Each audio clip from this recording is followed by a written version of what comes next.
Dear students, today we are discussing on the topic rural development.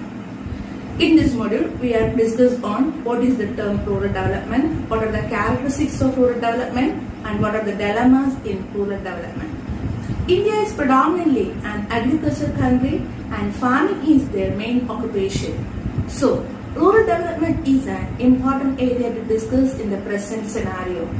Rural development is the process of improving the quality of the life and economic well-being of the people living in rural areas. According to 2011 census, 68.84% of the population lives in rural areas. The backwardness of the rural sector would be the major impediment for the overall development of the economy. According to 2011 Agriculture Census of India, it is estimated that 61.5% depend on agriculture. Technical development in the field of agriculture have increased the gap between rich and poor. Then, what do we have to discuss on? We have to clear the term, what is rural development. Rural development, it is the fusion of two terms, rural and development. Before understanding the rural development, you have to understand what is rural and what is development. Rural means non-urban way of life.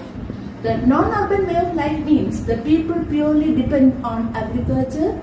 There is a low density of population, low adoption of technology, and people are less skilled laborers. These are the characteristics of non-urban way of life.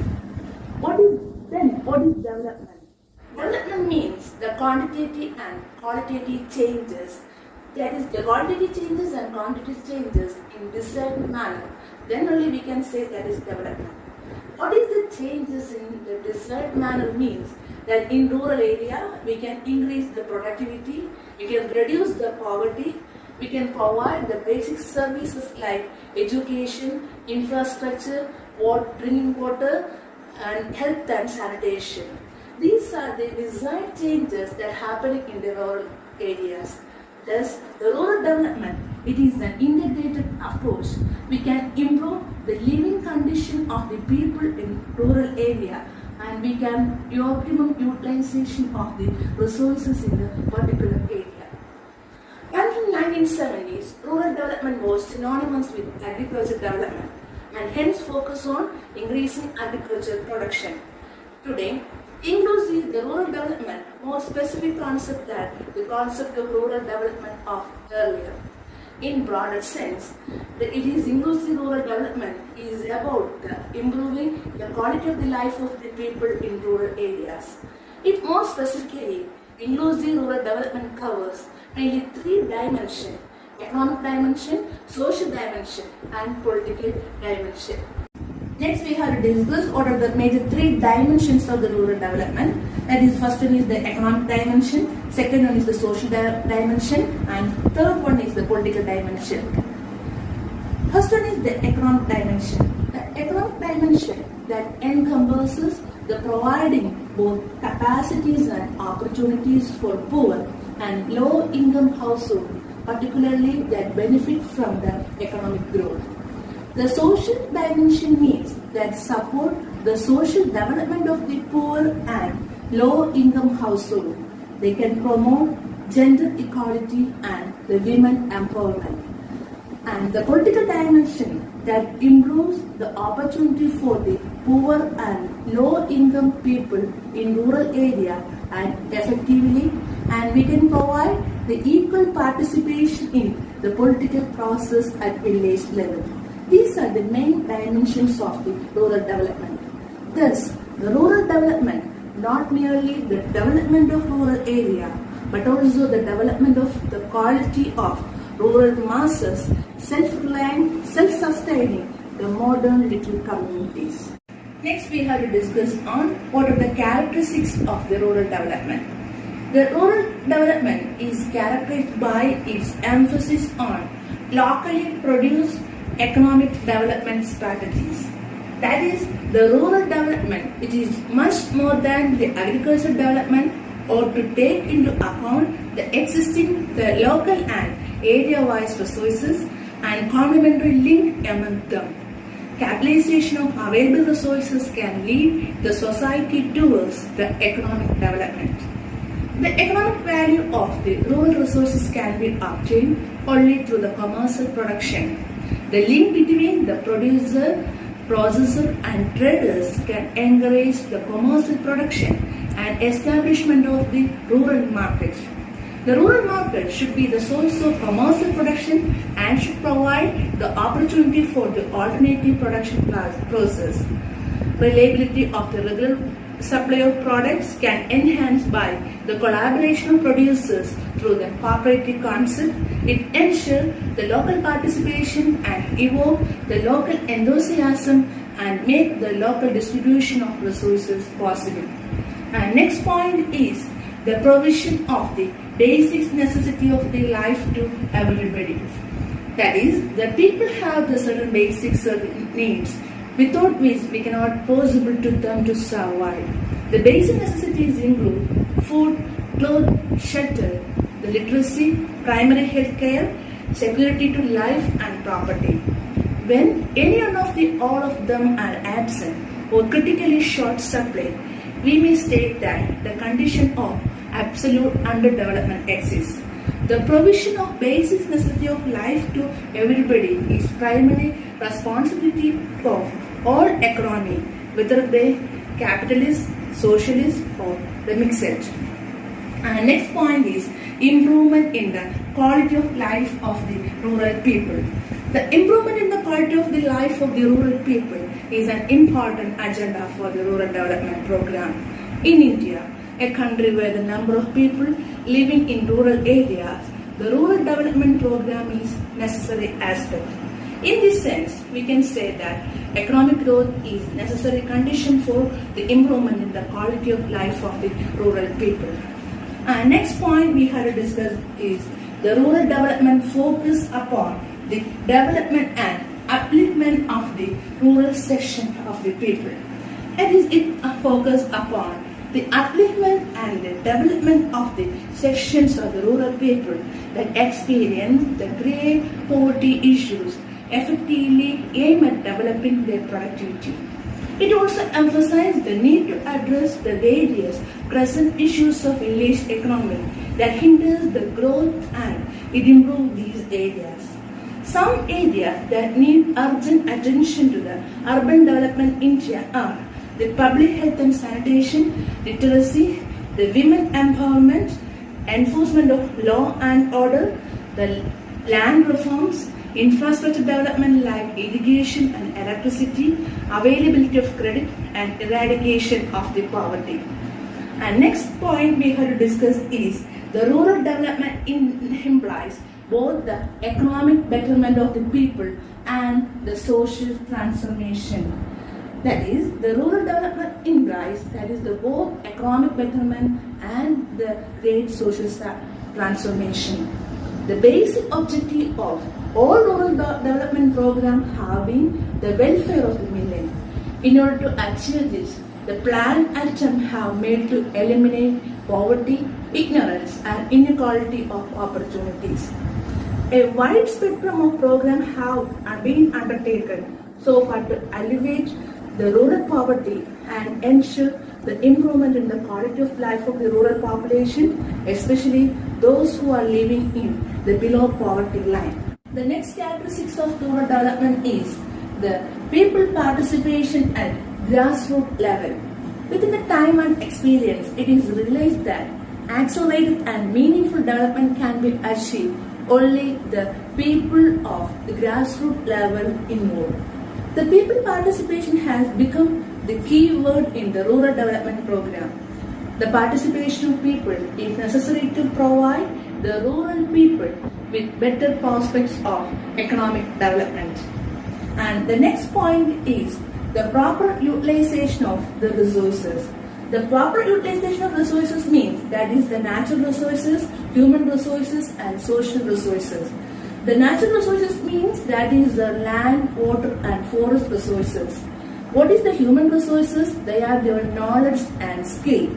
The social capital means that is the mutual understanding, cooperation, the sense of responsibility and social effort that can act as the strong weapon to fight against the severe poverty and scarcity of the capital and resources. And the next point is poverty reduction and the food security. That is, in rural area, we have to give the priority to the rural development, to the poverty reduction and the food security. The basic need of the human being is no longer limited to the food, shelter and clothing. It is the broad concept that includes education, health and social security as well. But without fulfilling the conventional fundamental requirements, other needs cannot be addressed properly. First priority of development should be the poverty reduction, food security, which are very much interrelated and cannot be solved without addressing each other. And next point is the basic element that bring about the changes in the whole system. The sustainable resources utilization, the population management, information technology, development of physical infrastructure, education, health and human resources are the basic elements of the main system, in which the change in one of these elements bring about the change in the whole system. The absence of appropriate technology and competent human resources, our valuable resources, have been less productive than they could have been. The implementation of a new technology will require a new forms of social organization and the human power. The next and last characteristics of the rural development is the equitable access in development practice. It is not possible to reach the development without peace, cooperation and social good environment. Due to the social discrimination and inequality, deprived youth do not have the equal access in the development practice. Unbiased participation approach is the key way to create the common goal and thereby bring all groups to, irrespective of the social status, gender, caste, etc., to the mainstream of the development. Next, we have to understand what are the major factors of rural development. There are many factors of rural development. There are physical factors, technological factors, economic factors, social cultural factors, and organization and political factors. Physical factors means that is the development of the infrastructure. Technical factors means the technological development, adoption of new technology by the farmers in the rural area, and economic factors, they are the economic growth in this rural area. The social cultural factors are the social norms, taboos, and the belief system that exist in the rural area. The political factors are the political participation of people in rural areas. Next, we have to discuss on the dilemmas in rural development. The major dilemmas in the rural development are the displacement, consumption, inequalities, and migration. First of all, we have to look upon what is displacement. Displacement means the dislocation of people from their native place and region. This means the loss of economic livelihood and communities. In India, national parks, dams, industries and infrastructure being built by displacing the rural communities and their livelihood. The displacement on the rural communities emphasizing remarkably by their loss of land and access to common land. The displacement of the rural communities from their natural habitat result in the various social economic impact. For the rural community, the displacement is dramatic effect both in terms of livelihood and the cultural perspective. And next point of the dilemma is the consumption. The consumption pattern in the rural sector is one of the major reasons in the dilemma of the rural development. The study about it is important in policy formulation for future. Such a study will help us to understand how the people are spending their income on various household items, which include food, clothes, lighting, fuel, health and education and so on. The information with regard to the food, growth and education will show as what percentage of their income are being spent on these items. These details are required for the formalistic policy formation and also help us to reducing the dilemmas in the rural development. This will help in understanding what people require and what available in the market. And next one is inequality. The inequality has been an important issue in the rural development. The development cannot be discussed without taking into consideration of the inequality. In developing country like India, the majority of the population living in rural areas and agriculture sector is still the largest sector in the employment share, and land is the most pivotal and often the only asset for subsistence. While the land always have been perceived as a source of livelihood, the lack of institutional support have rendered the farming to be unprofitable, which rising the input cost, leading to the widespread indebtedness. The next dilemma in the rural development is migration. Migration is in fact very important problem in rural India. The migration is a universal phenomenon. Its social and economic implications have been widely recognized. It plays important role in molding the social, economic and other structural characteristics of the population of people or region. The factors responsible for migration varies from place to place according to the locals' participation in developmental milieu. In conclusion, today we have discussed what is rural development, what are the characteristics of rural development, what are the dilemmas we are facing in the rural development. Thus, rural development is the development of rural area. Through rural development, we can generate the employment opportunities with low capital, raising the real income of the people, contributing to the development in the agriculture. We can reduce underemployment in the rural area. We can reduce the poverty and migration, and we can reduce the economic disparity in the rural area. Thus, the rural development program should combine the infrastructure development, education, health service, investment in the agriculture, and promotion of rural non-farming activities in which the women and the rural population can engage themselves. I hope you can understand the first module.